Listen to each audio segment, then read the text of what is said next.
আজকে দেশের মানুষ স্বীকার করেন 18 নির্বাচন পরবর্তী সময়ে এবি পার্টি এবং গণ অধিকার পরিষদ নামক যে দুইটি রাজনৈতিক দল রয়েছে তারা ফেসিবাদ, এই শেখ হাসিনার ফেসিবাদী আমলে তার রক্তচক্ষুকে উপেক্ষা করে রাজপথে আন্দোলন সংগ্রাম করে গিয়েছেন। বিএনপি, জামায়াতে ইসলামের শীর্ষ নেতৃবৃন্দ তারা বলেছেন এই এবি পার্টি এবং আমাদের গণ অধিকার পরিষদের যে পার্টি আছে, পার্টি অফিস, আমরা খুবই কাছাকাছি।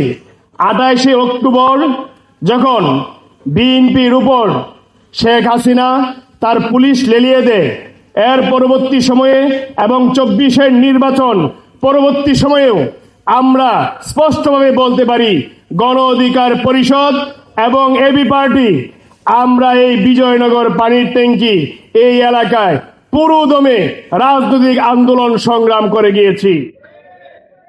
আমি আজকের এই প্রতিষ্ঠা বার্ষিকীতে এবি পার্টির প্রত্যেকটি নেতাকর্মীর তার যে আন্দোলন সংগ্রাম ত্যাগ সেটি শ্রদ্ধাভরে স্মরণ করছি এবং আগামী দিনে এবি পার্টি তার স্বাতন্ত্র্যতা বজায় রেখে এদেশের মানুষের হয়ে কাজ করবে সেই কামনা করছি।